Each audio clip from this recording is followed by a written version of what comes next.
Hello, good morning. Thank you everybody for tuning in. Today is May 25th. The purpose of this video today, and the reason why I do the series of these videos, is to provide for you a monthly market update. So I really study the Durham region. I go over a few different key statistics with you guys to give you a good idea what has happened month over month, year over year in the residential real estate market within the Durham region. So that's what I'm doing today. If you're tuning in, thank you for watching. If you make it through the entire video, I greatly appreciate that as well. So let's dive in quickly. Before I do, so again, going to go over the market stats with you guys. I'm going to let you know what's going on with the Bank of Canada, what they've done, what I think they may be doing going forward. And then I'm just going to touch on the topic today of mortgage pre-approvals and the importance of getting that completed as soon as you practically can in the event that you're looking to buy or sell and downsize or sell and upgrade a property. So let's look first at the market stats just so we know what's going on. And I'm just going to pull up my trusty highlighter here. Color of the day is yellow because the sun's shining today. We had 2 days of rain there consistently. Sun's up in the sky. Everybody's happy. Summer is yellow. So let's go with yellow today.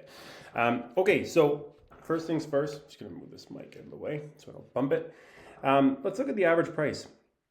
So in the month of April for 2026, again for Durham, all bedrooms and all property types, the average selling price of a property was $843,000. Sorry, I covered half of it there.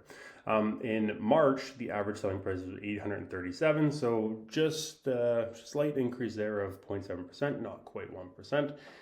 And then, if we look at the average sale price for April, and looking at it for April 2025 compared to April 2026, the average selling price is actually down just over 7%. So this time last year, homes on average were selling for over $909,000. And then year to date, again, we're down about 7.4%. So I like to look at, when I personally look at market stats, I'm looking at all of these different KPI metrics, just to really, it allows me to have a better understanding of the market, you know, where I think the market's going. So that way I'm more educated and can provide some of this valuable information to my sellers and buyer clients. But for the purposes of this video, because I don't want to bore you and extend it too long, we're going to be looking at average price, which we just studied, and transaction volume. Also want to be looking at new listings volume, average sale price, list price, and what the average days on market is. So if we look at the transaction volume, last month there was actually 720 units that sold. That's actually pretty good. We're seeing an increase. It seems like the market activity started to increase. A lot of people, it's known that the real estate market is most active in April, with the fall market being next in line. I think these trends that we're seeing where transaction volume or sales activity is increasing is largely due to the weather. I mean, in Ontario, we've had, you know, a really long spring. Like it's May 25th today, and we're just starting to get warm out there. So I think the seasonality factor is definitely having an influence on the real estate market. Just people are waiting a little bit longer to transact. So yeah, month over month from March to April, we saw 11.6% of an increase in the amount of units that sold. And this is actually down about 6.1% from this time last year.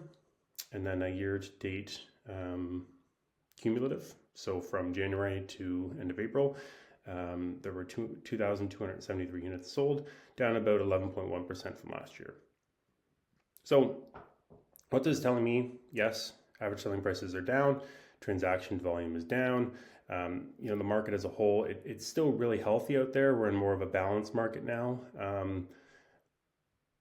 Activity is lower, but when we go through the average sale price to list price, the average days on market, you'll see that the market itself is still in a good state overall. Okay, so we went through the transaction volume, new listings volume, just very quickly, 1,990 units last month. This is up about 21.1%. Again, the market's getting active.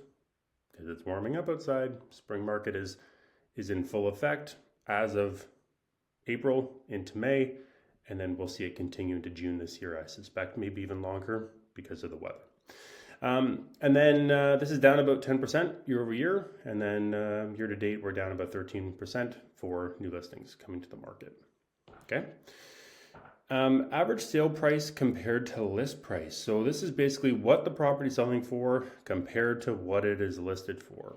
Now, this metric, and I've talked about this before in previous videos. Sorry, it's largely skewed because if a property doesn't sell, it's delisted and then it's relisted at a new price, which is likely going to be lower if it sits in excess of the average days of market, which we'll speak about. That previous property that was delisted is not taken into consideration for this calculation. I hope that makes sense. If it doesn't, let me know and I will gladly clarify that even further. But if we look at it from a simple perspective, properties are selling for on average 99.8% of the list price, which is good. But last year they were actually over 100%. So it's down year over year, about 2%. So properties last year were on average selling above asking. This year they're selling roughly in and around at. I covered it again. Maybe I should make this a little bit thinner. That might be easier. There we go. So roughly at asking, maybe just a little bit less.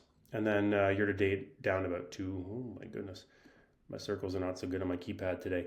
Down about 2%. Okay. So the average days on market, we're at about 26 days. So the average property in the Durham region for all bedrooms, all property types, that's condos, that's townhouses, that's detached, that's land, that's semis, that's you name it, everything. 26 days on average for a property to sell. Not bad. Still not bad. I know it's not the 2020, 2021, 2022 days where properties are selling in 13 hours and going well over asking, but that market was out of control. Thankfully, and I can speak on behalf of many of my colleagues and many of the people that work in this industry, it's a breath of fresh air. We're happy. We're in more of a normal balanced market. So 26 days on average to sell, not bad. This time last year is about 21 days, so a little bit slower. I know 25% seems like a big number, but I mean, in the grand scheme of things, it's really only 5 days. Not that much of a change. And then year to date, we're at about 29 days on average for a property to sell in Durham. So it went down a little bit, about 3 days on average for the month of April. And then comparing this time last year, it's up about 27%, which again, sounds astronomical, but it's only 7 days. So properties are still moving, just taking a little bit longer than normal. And overall inventory is pretty healthy in my opinion. And I suspect that more inventory will be coming to market. With that being said, with more inventory coming to market, that's why I also wanted to touch on the importance of a mortgage pre-approval today. So before this video started, I was going to jump into the Bank of Canada stats and what they're doing over there. But since I just touched on the importance of a mortgage pre-approval, I'm just going to piggyback right into that. We'll talk about that. And then we'll get into the Bank of Canada and what those smart people are doing over there. Okay, so with mortgage pre-approval, I'm just going to spend just a couple minutes on this really quickly. So the importance of a mortgage pre-approval, from my opinion, I always say step 1 and 2 when buying, selling, or just transacting in general, real estate. The step 1, step 2, they're interchangeable. Find a realtor that you like, find a realtor that you trust, you believe in, you believe that they have your best interests at heart, and you want to work with them. Okay. Step 2 or step 1, depending on which way you look at it, get a mortgage pre-approval. And the reason why getting a mortgage pre-approval completed early on in the process is it just sets you up better for success throughout the entire purchasing process.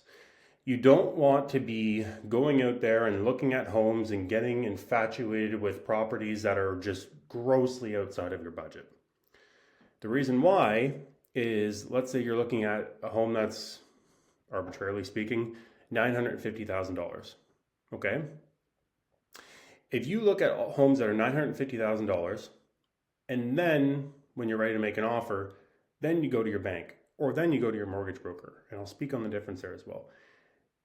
only to then find out that your pre-approval is coming in at $850,000, it's not going to be a good situation overall, because what you're going to do is that $950,000 property that you're infatuated by, that you loved, that's going to set the precedent. Only to then find out that you can purchase an $800,000 property, there's likely going to be a massive difference in the type, quality, and I don't even know the word I'm thinking of. But there's going to be a big difference in that gap of a property. So you don't want to work backwards. You want to work in the correct order, and just do it properly to set yourself up for happiness and just avoid any problems throughout the entire process. So just touching on that as well, I've had this question quite a bit recently because a lot of buyers are looking to get back into the market.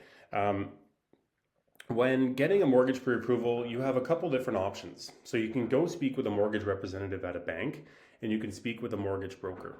Okay, so the main difference there really is a mortgage broker has access to sometimes 50, 70, 100 different lenders. Their job really is to take your application and shop on your behalf and find you the best rate that they possibly can. Okay, when working with a mortgage representative at a bank, in majority of cases, not all cases, if let's say you're looking to get a mortgage with TD, likely what they're going to be doing is giving you a TD product, which there's no right or wrong answer between working with a mortgage broker or a mortgage representative. I mean, some people, if they bank with TD, they want to stay with TD. Some people, if they have a checkings account with TD, they're fine to go get their mortgage with First National or whatever it is.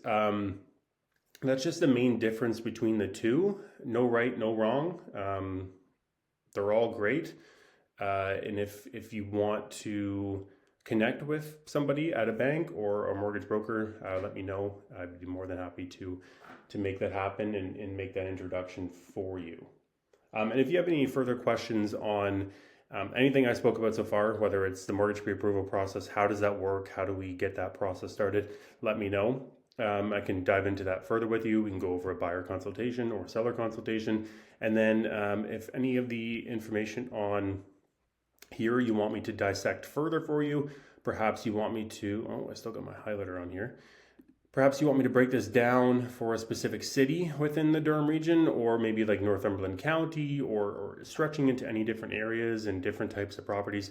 By all means, let me know. I can definitely do that for you. So this video now is just over 13 minutes long. I'm going to try to wrap this up. If you're still here, thank you. I try not to make these videos too long. Sometimes I ramble, but that's the nature of the game. Okay, so the Bank of Canada, what they've done. They haven't done anything.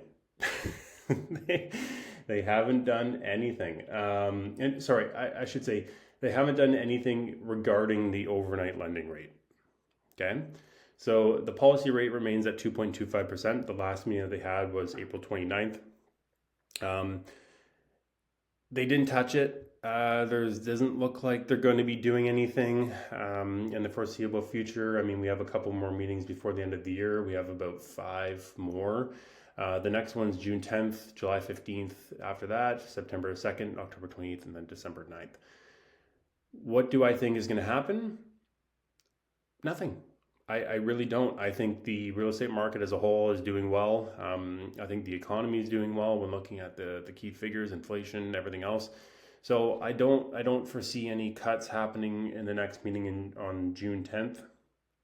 But I'm going to keep an eye on that. I'm going to be having a couple different calls this week with a few different analysts at a couple different banks, gather what they think, and maybe by the time I make the next video, or if I get any information that I think is valuable, I'll send out an email just to let all of you know what's coming down the pipe.